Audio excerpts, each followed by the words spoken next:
That strange aircraft's hovering on top of me again. It's hovering and it's not an aircraft.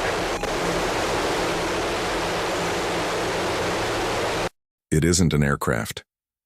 Those were some of the very last words recorded from a young pilot, before he and his plane vanished from the face of the earth.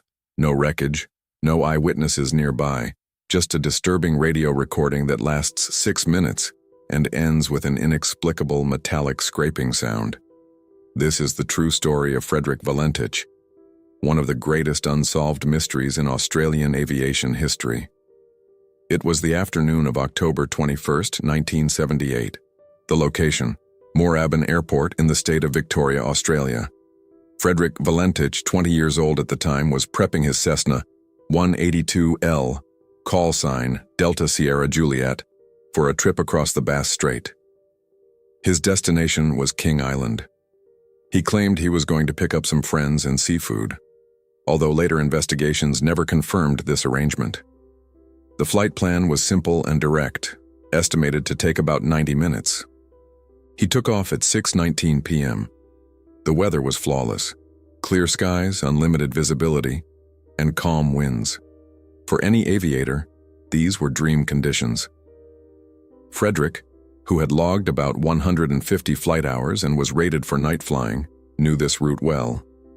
As the sun set and darkness covered the ocean, Valentich was flying over the Cape Otway area. It was then, around 7:06 p.m., that a routine flight turned into a nightmare. He radioed Melbourne Flight Service.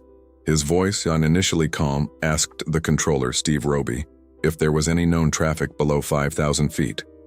The tower's reply was negative. No known traffic at that level. But Frederick insisted. He reported seeing a large aircraft, illuminated by 4 bright landing lights, passing about 1,000 feet above him at high speed. The controller, confused, asked him to identify the model of the plane. Valentich's answer was unsettling. He said the unknown object was, quote, playing some sort of game. With him, the intruder would orbit his Cessna, vanish, and reappear instantly. The tension in the pilot's voice grew. He described the object as long, with a green light and a shiny metallic outer surface. In a critical moment, Frederick reported that the strange craft had stopped in midair, hovering motionless right above his Cessna. That is physically impossible for conventional airplanes. Then, the mechanical problems began. Frederick reported that his engine started rough idling, coughing and losing power. At 7:12 p.m., the Melbourne controller asked one more time, "What are your intentions?" and asked again for the identification of the intruder. Valentich's final response went down in history. It is not an aircraft. Right after that sentence, communication was cut, but the tape didn't go silent immediately. For 17 seconds, the open microphone recorded a terrifying sound, described as metal scraping against metal, before total silence. The alert was raised immediately. Since the weather was perfect, hopes of finding him were high. The Royal Australian Air Force dispatched a P-3 Orion aircraft to sweep the Bass Strait. For 4 intense days, a fleet of civilian boats, military ships, and aircraft covered an area of over 1,000 square miles.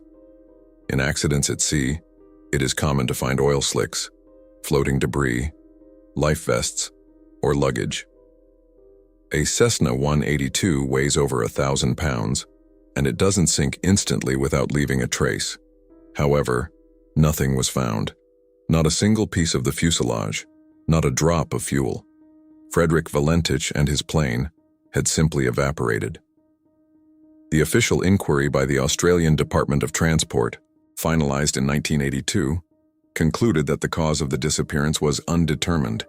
Skeptics suggested spatial disorientation, where the pilot might have flown upside down, seeing city lights reflected in the water.